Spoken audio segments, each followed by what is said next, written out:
Well, hello, that's me again. Today is February 3, it's Saturday, and this is something for the weekend for you guys. And again, I want to stress, as you saw yourself with my last discussion with my friend Vladimir Truhan, that it's not about all this minutiae. For example, like Vladimir Putin calls the armed forces of Ukraine a terrorist organization, which it is, by the way, as are those people in the West who support it.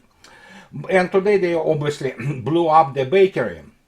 Dozens of people died and under the rubble. So that's pretty much the level of the targeting, if you wish. And that explains pretty much everything about you need about the nature of this, so to speak, organization, which is being decimated as we speak. As Mr. Jacques stated, in January alone, armed forces of Ukraine lost 23,000 killed and wounded in action. We don't know a real number, as I already stressed constantly. Russians are usually very conservative in giving their losses of armed forces of Ukraine, and they can only report what they actually physically can count and means of the objective control can confirm. In reality, the numbers, of course, much higher, much higher. So, but what I want to start today is with this. Let me remind you again, this guy, he was a Russophobe, okay? He was not only anti-Soviet, he was Russophobic into the extreme. And again, in 1977, Richard Pipes wrote this, why the Soviet Union thinks it could fight and win a nuclear war. And he stated about United States in this article that first, United States doesn't really understand what strategy is in terms of Soviet Union. And he said, we have no general staff, which is true. We grant no high degrees in military science. And except for Admiral Mahan, we have produced no strategist of the international repute. And when we look at the situation which is developing right now in basically special military operation and globally, we can see this. Well, Mr. Putin comes out and nonchalantly declares, which everybody knows by now, which also the main reason of the extreme butthurt and professional envy in Pentagon and pretty much across NATO, that Putin declared the superiority of Russian weapons over Western ones. We know this. And he stated that he noted that the latest Russian weapons are superior to analogs produced in NATO countries. Russian President Vladimir Putin said in a meeting with participants of the forum, all for everything for the victory.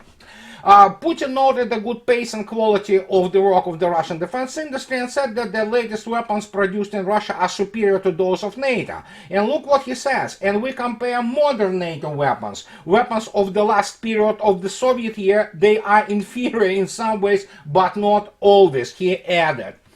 And I can tell you there are some Soviet weapons which are actually superior. So, and one of the reasons actually to point this out is because now everybody talks about this, the London plan, so London has proposed sending a NATO expeditionary force to Ukraine in connection with the unfavorable deployment of events for Kyiv in the Ukrainian theater of military operations. Britain invited NATO allies to consider sending an expeditionary force of the alliance to Ukraine, as well as establishing a no-fly zone over territory controlled by the Kyiv authorities and increasing the supply of weapons and equipment, the agency interlocutor said. Yeah, sure, it's wet dreams and desperate times call for desperate fantasies.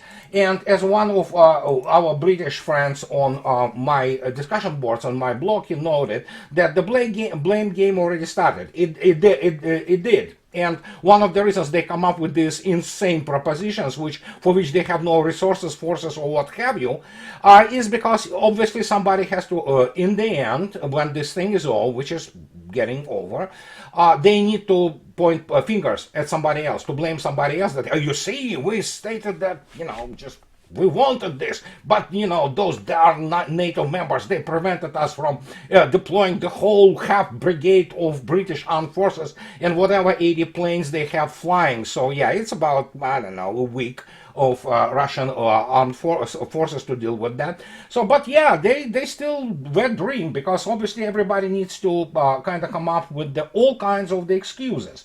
But this is not only what I wanted to talk about, because as you know, I really not interested in constantly discussing this minutia. For example, that Russians are deeply already inside Avdiivka, and not only Spetsnaz, but already some of people whom I know already in there.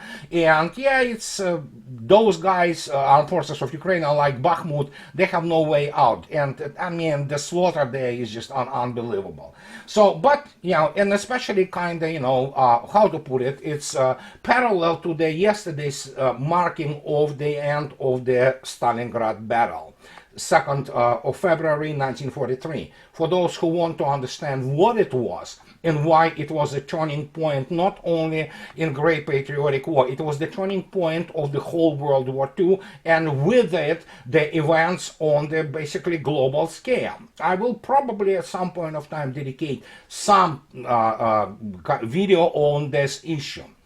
But here what is important, and this is important on what I constantly, and you saw yourself, me and Vladimir, we discussed it on the operational and strategic level, and even doctrinal level. And because of that, Mr. Colonel Jacques Baud, the guy who was in charge of the strategic intelligence in Switzerland, he runs this De Bastille magazine, and they posted yesterday, actually no, 2 days ago, the summary of his new book, which I already bought, and I strongly suggest you to buy it, and I already started reading it, but summary is what we're gonna build our conversation today around. And he says the Russian art of war, how the West led Ukraine to defeat. And it's by Jacques Baud, and that's Vasily Nesterenko defend the Sevastopol picture here. And we will start with, how to put it, this thing. Look what he states, which I agree entirely, and you have to understand, professionals around the world, real professionals, they really kind of read into each other. They exchange ideas, even when sometimes not person to person. But that's what he talks about Russian military thought. And he is talking about that the problem with the vast majority of our so-called military experts in their inability to understand the Russian approach to war. For example, in the United States, there are probably 3-4 people who have some clue about it. The rest of it is just sheer propaganda. And again, as I stated, no matter how many theses or scientific works they publish, it doesn't matter until you internalize it. But they cannot internalize it because obviously the Western and specifically American military-industrial complex and doctrinal development, such as the TRADOC, training and doctrinal command, this is wound for a completely different thing, which has nothing to do with real continental warfare. And he writes, it is the result of an approach we have already seen in waves of terrorist attacks. The adversary is so stupidly demonized that we refrain from understanding his way of thinking. As a result, we are unable to develop strategies, articulate our forces, or even equip them for the realities of war. My gosh, I wrote 3 books about it, about that actually there is no understanding of the strategical analysis as such. And in the United States, now, in this particular case, it is absent as such. And so, he writes, the corollary of this approach is that our frustrations are translated by unscrupulous media into a narrative that feeds hatred and increases our vulnerability. We are thus unable to find rational, effective solution to the problem. No, they can't, and that's the whole thing. And then he comes up with this bang, and this is what I've been preaching for years now. The way Russians understand conflict is holistic. And what is holistic? Holistic, it's like when you, in medicine, when you treat some patient with some illness, you don't just treat illness, you treat the whole body, the whole soul of the patient. So it's actually, you look at the whole organism of the patient. And this is how Russians view war. It is the state, it is the nation, and it's everything which goes in it, from the psychological operations to economics to what have you. Everything is tied into a single military science, which eventually transcends itself into the military art and subservience of the military strategy to the highest strategy of the state. This is non-existent across the board in the Western world. And here is talking about this explains why Vladimir Putin's speeches invariably include a return to history. In the West, we tend to focus on next moment and try to see how it might evolve. We want an immediate response to the situation we see today. The idea that from the understanding of how the crisis arose comes the way to resolve it is totally foreign to the West. I agree, and there's other issue which I speak constantly about: military history. For example, the number of people who actually have a clue about the real military or political history of the 20th century in combined West is, laughable. Most of those people don't get it. I thought they were doing this deliberately, but when, as the events of the special military operation prove to us, they are really that, illiterate or misinformed. And when you have this classic garbage in, garbage out, guess what? No matter what kind of model or tool you use, you still get trash on the outcome. And so he said, in other words, all the West needs to assess the situation is an image that fits their prejudice, while Russians basically looking at it as the film. And he says that the reason the Russians are better than the West in Ukraine is that they see conflict as a process. Absolutely, and these are how strategies are done, and this is how they're written. But what doesn't stop here, and he begins to explain, and this is his summary. I strongly suggest you buy his book. From what I read, it's great. And so an honest analysis of the conflict in Ukraine would have identified these various principles of Russian, for example, strategy and approach to the which grows from the Soviet military art, and it's in the open. There's nothing really secret about it. But as he says, none of the self-proclaimed experts on TV were intellectually able to do so. They are not. As I already stated, I doubt any American general wants to talk to me and debate me, let alone debate people from Russian staff, general staff, on the issues of the modern warfare. They simply have they lack actually understanding of some crucial parts of the warfare. For example, like air defense. United States is not just lost the arms race in air defense. It's behind Russia in generation or two. And this is what he's talking about, Jacques Baud. Thus, Westerners are systematically surprised by the Russians in the fields of technology. And he gives example: hypersonic weapons, well, air defense, modern submarines, what have you, doctrine, operative art, he calls it operative art, operation art, economics, resilience to sanctions. In a way, the Russians are taking advantage of our prejudice to exploit the principle of surprise. Oh, absolutely. That's what, from the start, I dedicated 10 years trying to explain, and thus prevent the stupidity on the Western elites that, guys, you have no clue what you're dealing with. But hey, who reads my books? Well, people in CIA and Pentagon do read, I know that, but you know what? Obviously, political elites don't. So we can see this in Ukrainian conflict. He continues, where the Western narrative led Ukraine to totally underestimate Russian capabilities, which was a major factor in its defeat. That is why Russia didn't really try to counter this narrative. Exactly. For example, if you pay attention to how I do things and how I react to them, I don't sit here and constantly debunk those tactical minutiae and those PR BS, which primarily Kiev regime spreads, and basically all Western media are, fed this garbage, basically, and they spread it. There's no point. Yeah, they can do whatever they want. As I already stated, the reality is, take Mr. Petraeus, or General Kellogg, or General Keane, and get them into the real battlefield and to fight it. And they will be, first, they will not be able to even recognize what they can use, what tools they have. Because, for example, as I already stated, U.S. Army, did you see what is air defense of U.S. Army?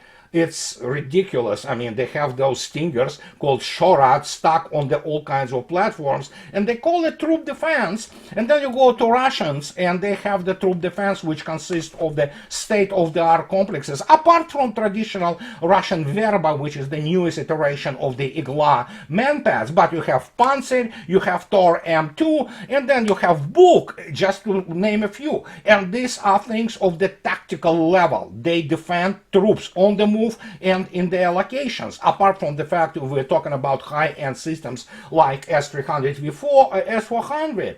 Those people don't even know what to do with them. They don't understand how it operates, how it integrates into the real combat reality of this, for example, special military operation, or what we already know, what will be there, actually the conflict of the 21st century if NATO decides to abruptly commit suicide and send this expeditionary force, which will be smashed within probably months or so and will sustain catastrophic losses. But hey, that's what they do. They love to use all those big words like operational art, tactics, strategy. There's none.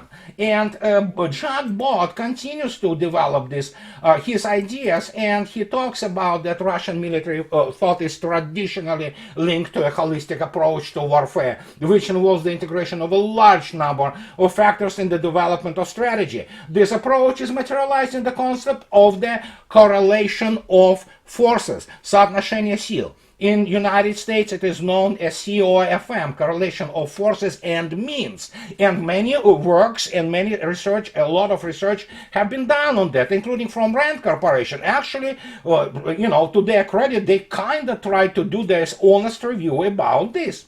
And he's talking about, often translated as balance of forces or ratio of forces. This concept is only understood by Westerners as the quantity limited to the military domain. In Soviet thinking, however, the correlation of forces reflected a more holistic reading of war. Absolutely. Economics, how your military industrial complex is designed, why the state owns it, and why state and through the general staff which present the development and doctrine and ideas on the weapon systems, why it works specifically for the war and defend Russia, unlike it is pretty much very expensive, highly ineffective, and actually humiliated completely weapon systems of the NATO countries. In the military field, he says, the factors compared are quantity and quality of armaments. Exactly. Russians do not calculate just quantity. They do not calculate those dyadic relations from the point of view quantity. They calculate quality. And this COFM, correlation of forces and means, is based also on the effectiveness of the forces, combat effectiveness of the forces. And they're talking about, obviously, in the political sphere. In other words, the assessment of the situation is not limited to the balance of forces on the battlefield, but it takes into account all the elements that have impact on the evolution of conflict. Just to give you example, and you can basically go and search Russian or Soviet correlation of forces concept, and you will see yourself that Lester Grau, they're one of very few scholars who actually how to say, with a cold head and clean hands, actually. He tries to look at how Russians operate, and that is why in his Russian way of war, he talks about that Russian officers are very mathematically actually endowed, and they are not afraid of serious calculations. He talks about that even platoon commander, when he basically deploys his platoon, let alone the company level commander, they know how to calculate effectiveness. They have those coefficients. They know how to calculate, put together the force required, for example, to blow a couple of tanks of the enemy or stop it on some line of advancement. They know how to do it. It's there mathematically. Jacques Baud, however, he talks that it is quasi-scientific, but he said that he notes with a great degree of sarcasm, for which I applaud him. On February 23, 2023, Swiss military expert, in quotation marks, which I agree, Alexander Woutrower, comment on Russia's objective in Ukraine, and he talks about this demilitarized and all the thing, and The Russians understand war from Clausewitz's perspective. War is the pursuit of politics by other means. This then means that they seek to transform operational successes into strategic successes and military successes into political objectives. Exactly. The only way Russians define victory is the achieving of the political objectives of war, not how many empty huts in the desert they blow up and say, oh yeah, look at this, how cool we are. No, no. The war has to be won on the political level, or better, operational strategic level, and victory there, it has to transform into the political level. So, and political objectives of the state. So, while the demilitarization evoked by Putin is clearly linked to the military threat to the populations of Donbass, in applications of degree on March 24, 2021. So, and when you look at actually how he talks about, you can open immediately his book. This is already from the book, and look what he says. And he says that Americans also kind of drew some ideas on their way of war, and they sketched this air-land battle. However, unlike the Soviet concept, they did not really seek to engage ground forces. That's the whole point. The only thing they know how is to bomb by the standoff weapons and stay away from the enemy. Their objective was to carry out air and artillery strikes in the depths of the enemy deep battle. It's not really an operational art, but a form of the long-distance tactical action. And this is the whole thing. They cannot think. You look at them, they do not think operationally and strategically. They don't understand how they actually translate this success, starting from the low tactical level, for example, platoon, company, battalion, into the political objectives of the state and national political objectives.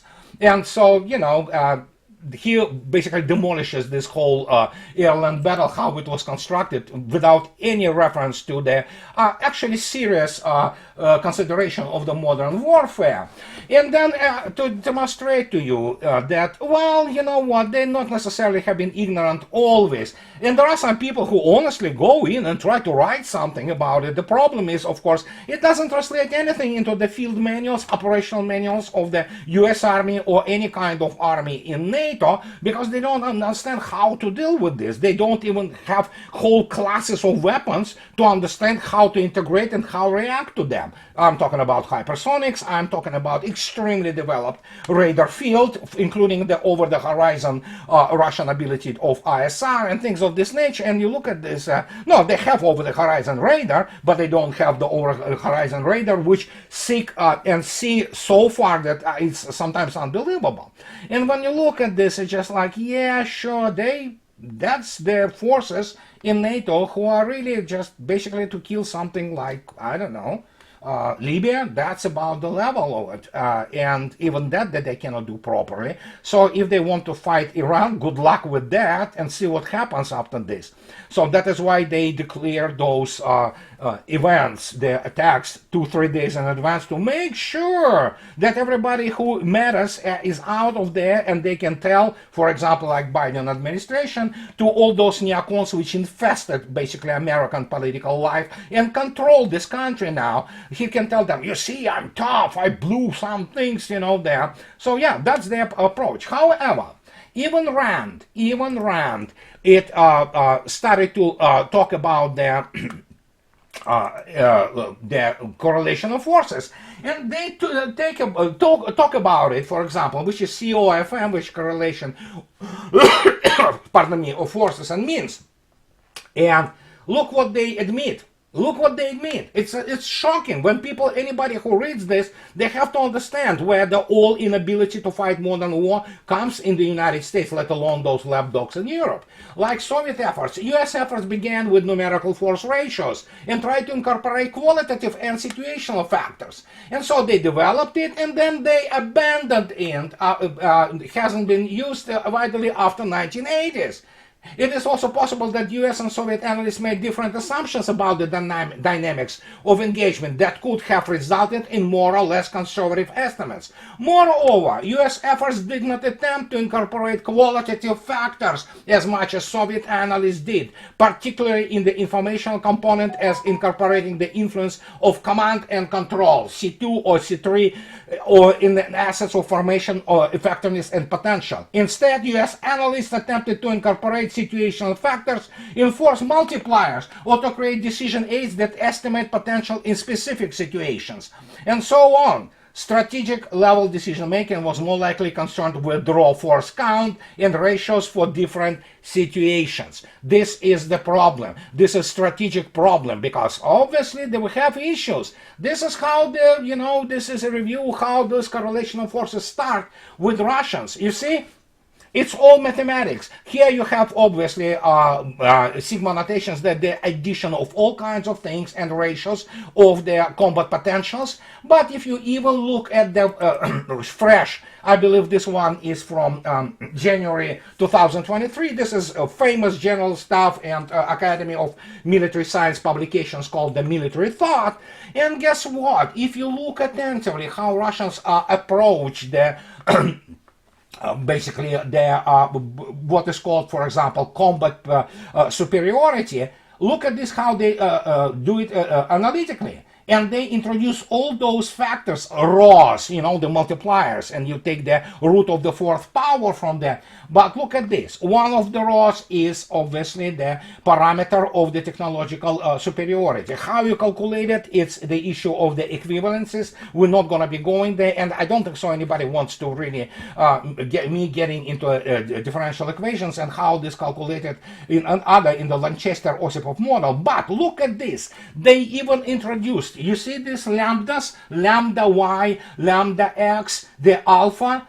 It's a parameter alpha of the moral superiority, and it is judged by the percentages of the losses which sustained by the opposite units, but from which they still capable to conduct combat actions. And look what they write. This parameter has a decisive outcome, decisive meaning for the outcome of the boy, which is of course the level of the tactical engagement, and we've been talking about this me and Vladimir yesterday. So, and when you look at this and you see and you begin to look at this difference, it is fundamental, it is metaphysical. Americans and Westerners don't view the war as a war at all. The only thing they view it as I already stated. Okay, how many standoff weapons we have?